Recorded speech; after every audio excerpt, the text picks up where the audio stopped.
At 9:27 a.m. on the 24th of March, 2015, a plane got in contact with the Marseille en route control center. It was an Airbus A320-211, operated by Germanwings, headed from Barcelona to Dusseldorf. Everything seemed normal. The captain read back the air traffic controller's clearance at 9:30, allowing him to fly to an en route waypoint. Only a few minutes later, something was off. The control center in Marseille saw that the altitude for the aircraft was around 30,000 feet, almost 2,000 feet lower than the original cruise altitude, and declining. Marseille contacted the plane and asked what altitude the plane was cleared for, but they received no response at all. Over the next 30 seconds, Marseille tried to contact the flight crew 2 more times. No answer. At 9:34, the control center tried a different frequency, but again, no response. From 9:35 until 9:39, the Marseille control center tried to contact the flight crew multiple times over different frequencies. An air traffic controller from the French air defense system also tried, as well as another aircraft. But each time, no response from Germanwings Flight 9525. At 9:40, radar contact was lost. The French air traffic controllers triggered a distress phase, declaring that the aircraft and its occupants were in imminent danger and required immediate assistance. At 9:41 a.m., Flight Germanwings 9525 crashed into the side of a mountain in the Alps. What happened? The crash occurred on a remote mountain. Because there was no access by road, emergency crew had to be brought in via helicopter. The plane was completely destroyed, the debris field vast, but the pieces of the craft small. The cockpit voice and flight recorder were found in the same week, although they were both severely damaged. When flight investigators stitched together the data, a story of intentional action formed. The plane was hijacked, but not by terrorists. Let's go back.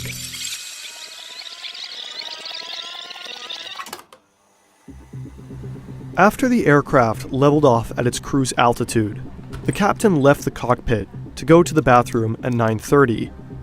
While he was in the bathroom, the plane was almost immediately set for a different altitude in the cockpit. At 9:34, the captain came back and requested access, but he got none. The door was locked. As he stood in front of that cockpit door, the captain began to understand. The co-pilot had hijacked the plane, and he had no way of getting in.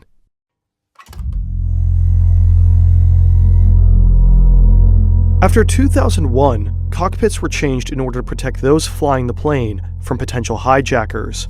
To enter the cockpit, a crew member has to call the cockpit on the intercom and press the pound key on a keypad, which buzzes the cockpit. At that moment, the pilot can switch the door control from norm to unlock, and the crew member can enter. The crew is also given emergency codes, which they can use if there are concerns for those in the cockpit. In that case, the crew member will use the emergency code on the keypad, triggering a 30-second timer, and the cockpit door will open for 5 seconds. However, there are situations where those in the cockpit want to override the access by the crew, like during a hijacking.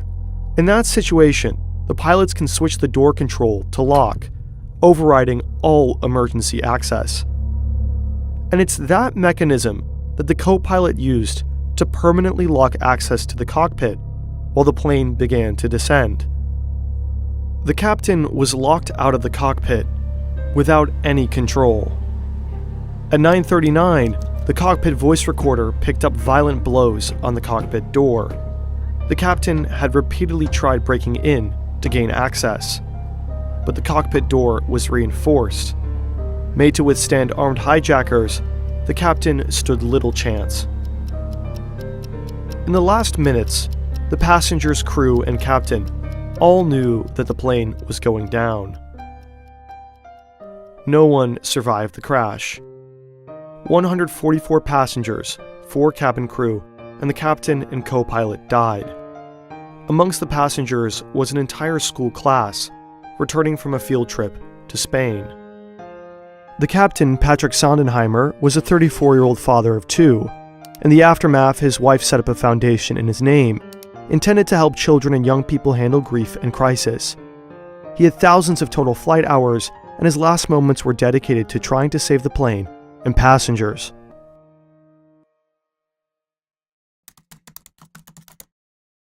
The co-pilot was 27 years old, and from a young age, he was passionate about flying.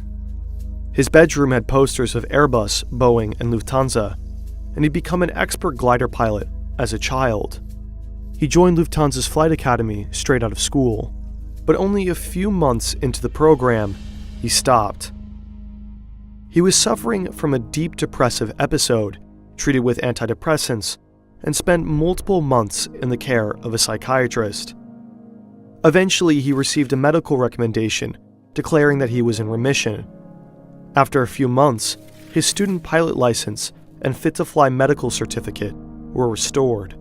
But if he needed any more psychiatric treatment, he'd be grounded from flying. But he continued with his training until he ran into a problem. While filling out a document required by the U.S. Federal Aviation Administration to fly at an Arizona-based, Lufthansa-operated flight school, he said that he had never been diagnosed with any mental disorders.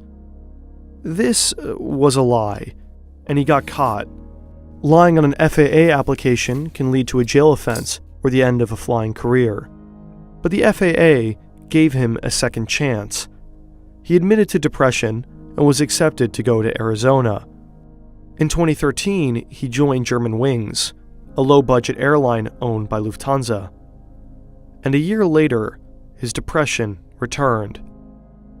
He thought he was going blind, visiting ophthalmologists and neurologists multiple times per week because he was seeing stars, halos, flashes of light, streaks, and flying insects. But the doctor's scans didn't find much. He was diagnosed with hypochondriacal disorder, as well as emergent psychosis from his family doctor. And that doctor urged him to go to a psychiatric clinic, but he'd do no such thing. Instead, in January of 2015, he returned to the psychiatrist that had helped him in the first place. He received psychotherapy and went on heavy antidepressants while continuing to work and fly. From February to March, he received multiple sick notes from multiple doctors. He wasn't all right, and he wanted something to change. 4 days before the crash, he turned to his computer to understand the locking mechanism on the Airbus A320 cockpit door. On his outbound flight from Dusseldorf to Barcelona, he tested the descent settings for a moment while Sondenheimer was outside the cockpit. On the return flight, he used it to bring down the plane. How could this have happened? Pilots are required to do health screenings and annual checkups, but mental health is easier overlooked than physical. Since pilots operate under an honor system, they're expected to self-evaluate their health. And this can be an issue. The co-pilot was declared unfit to work by his doctor, but he decided to just not tell his employer.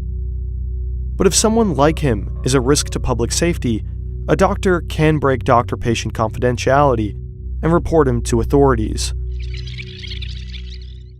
So why didn't at least one of the multiple doctors who wrote multiple sick notes and declared him unfit to fly think that the co-pilot may have presented a risk for public safety? Enough of a risk that he couldn't be trusted to report himself. We don't know. The doctors may have believed the co-pilot was a risk to himself, but not to others. Being depressed does not make you a killer. Or maybe the doctors were just scared. Breaking doctor-patient confidentiality does not come without risks. It's even possible cultural factors could have played a role. Privacy and data protection are valued really highly in Germany. But trying to understand why doctor-patient confidentiality wasn't broken is a dilemma and issue best left to healthcare professionals and ethics professors. And unfortunately, we're YouTubers. so we encourage you to read more about it in these articles. Nonetheless, when you're watching this today, it's important to understand that this type of incident is incredibly unlikely. In the aftermath, the European Aviation Safety Agency proposed multiple safety regulations. Psychological screening for pilots increased, and multiple airlines adopted a two-person in the cockpit at all time rule, although Lufthansa has recently phased this out. In 2015, Germanwings was rebranded to Eurowings. The decision was made prior to the crash. In the end, Lufthansa compensated the families of the victims, but there are questions about whether it was enough. The families have faced losses that no money could ever heal.